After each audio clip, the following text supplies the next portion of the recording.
Hello, international scholars. This is Angela Walton-Raji at firstdegreebound.com. Well, I thought we'd get started with some of the basic facts about going to school and obtaining that first American degree. There are some things that I want you to think about and to start to prepare yourself for. Number one, you want to learn how to know the schools, know what your options are, know yourself, and also to know what you want. Know the schools. There are over 2,500 colleges and universities in America. And among those schools are institutions which have all kinds of wonderful reputations, but with all of those choices in over 50 states, as well as the U.S. territories, how in the world do you make a decision in terms of where you want to go? For many of you, I know there is that motivation, just go to America. But please, don't start the process by just following something blindly. There are state universities, there are, especially at the state universities, options for you in some cases for funding, but if you're not going to be funded and are going to be paying your own way, understand one thing. At state universities, I mean University of Wisconsin, Minnesota, Arkansas, Oklahoma, Texas, California, and on and on and on. Just put the state name behind University of. You're going to find that there are two different types of fees. There are fees for students who come from that state, and then there are fees that are for students from outside of the state or out-of-state fees. As an international student, you will be always charged as an out-of-state student. So it is important to understand that there is that different pay schedule, but that should not be yet your focus. Your focus should be upon the right fit. But understand the schools, understand what a state school actually means, what the limitations are, what the advantages are, and you'll begin to start to see certain similarities and can make some decisions.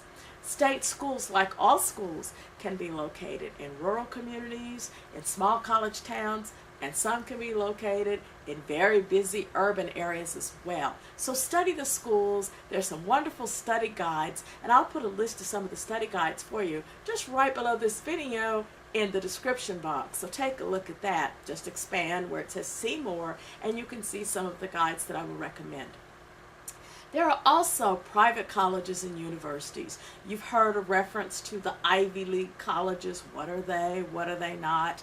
And among the schools that are not even considered Ivy League, which is an association of some of the older colleges and universities in the country, there's some very, very outstanding private institutions with reputations equal to certainly the Ivy League schools, and in certain disciplines surpass them. So you need to be really educated on what the different colleges and universities are.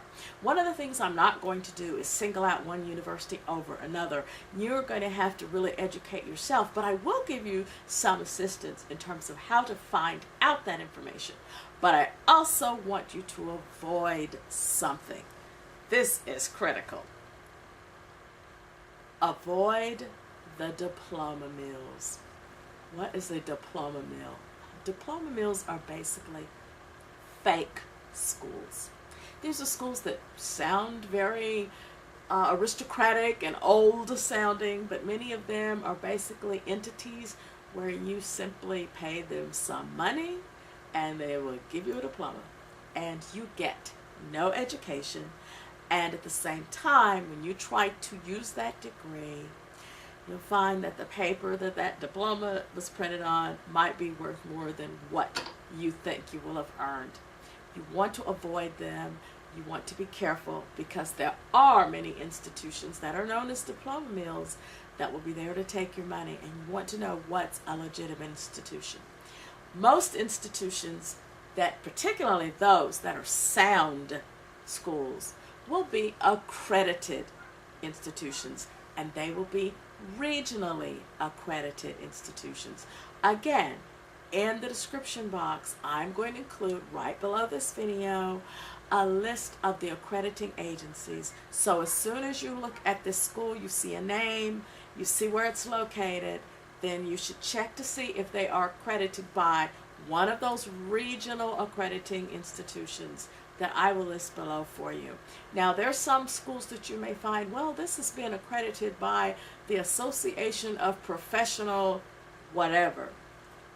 If it's not an accredited, regional accredited agency, it's not an accredited institution that you, as a student from outside this country, want to spend your time and money applying to. So you do want to be careful. Secondly, know yourself. Know yourself. If you're applying to a graduate institution in America, in other words, you have already earned a degree in your home country, then you know a little bit about yourself already. You know what your discipline is, you know what your interest is. It is going to be important for you then to determine what kind of graduate school program that you would like to enter in America.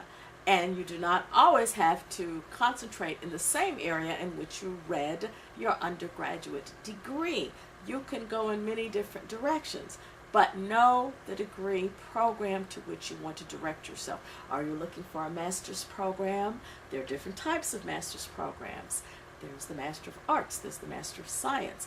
There are the professional degrees. The MBA, Master of Business Administration, is a professional degree. A law degree is a professional degree in the United States. So are schools of medicine, dentistry, veterinary medicine, optometry, and on. To these institutions to which you would obtain a doctoral degree, you must already have a bachelor's degree to be able to gain admission into these programs. But also, when I say get to know yourself, look at your personal characteristics. Are you mature? And if you have been one of those students who has been hyper tutored, and by that I mean you have been tutored since you were 7 years old, and by the time you were 10 you were already in secondary school, and you just were pushed and pushed and pushed. You were entering university level studies as a young teenager, and suddenly you're coming out of school and you're still pretty young. I want you to ask yourself, are you ready for the experience? Are you ready for the independence of living abroad? If you are even younger, and this is a phenomenon, those of you who come, I know this happens a lot in Nigeria. Many kids are tutored and they get through high school. They're in high school at 9 and 10 years old. And suddenly they're 15 and they're ready to ship their children off to Britain or to the US and plop them in a school in the States. That can be, not always, but it can be a recipe for disaster.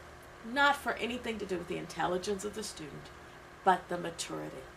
My recommendation is that you maybe take a 1-year detour on that road to the American university experience by doing a postgraduate year, but I'll talk about that separately. Ask yourself though, are you ready for that independent living? There have been many cases where young children have been, and I say children because frankly you are still a child at 14 or 15. The fact is that I've seen cases where young children have been sent to America. They're suddenly managing apartment living.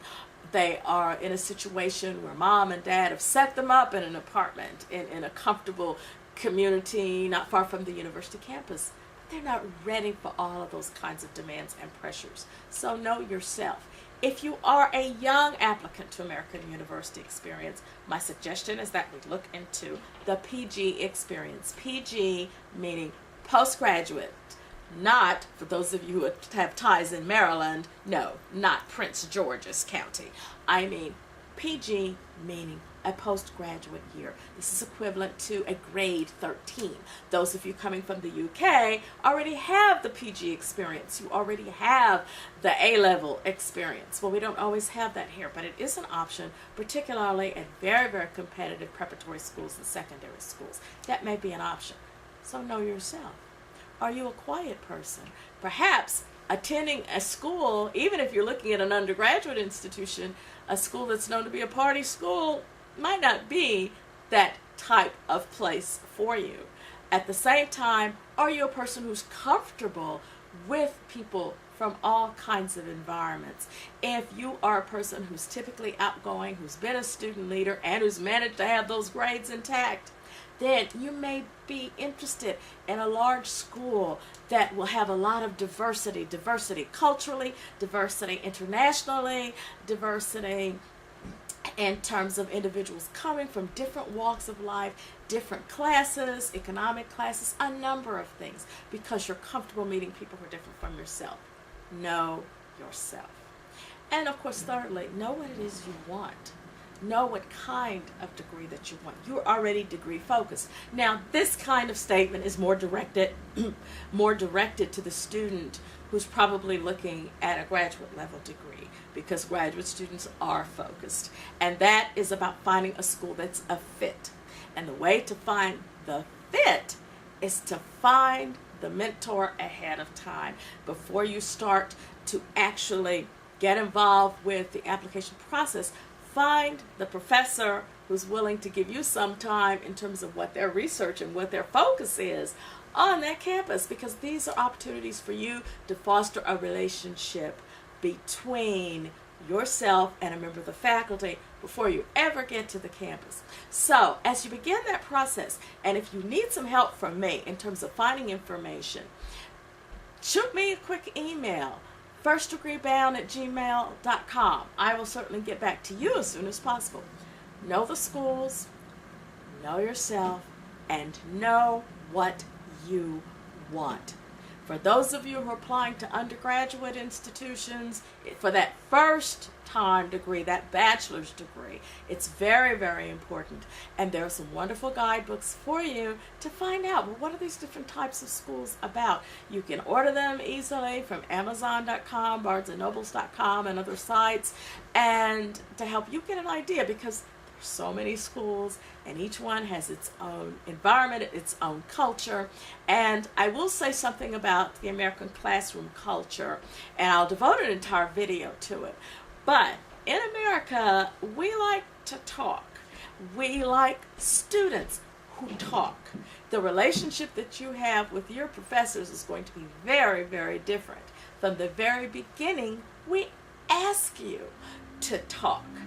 Unlike the environment where you have been taught your entire lifetime to be polite and just say, fine, thank you, yes, thank you, no, thank you. We consider that being a robot here. And when you're applying to schools, be prepared to express yourself in a certain way. And of course, that's also maybe getting past that shyness. As I said, know yourself. But we also want you to be able to articulate what you want. So these things are all very, very important. I'm going to devote an entire video to the American classroom culture, because it is very, very different. And as I said, and I know I meet students who are very, very polite, and I can tell they've been the good child, the good son, or the good daughter. And the only thing they can ever say is, fine, thank you, yes, thank you. They're like little Stepford children. And if you don't know what a Stepford person is, look at or Google the old movie, The Stepford Wives, where these women were sort of programmed into being almost little robot wives. You're beyond that. You're trying to get here. You're trying to get that first American degree. And understand that we want to hear from you. We want you to articulate. But it is important. Know the different types of schools. Know yourself. And know what you want.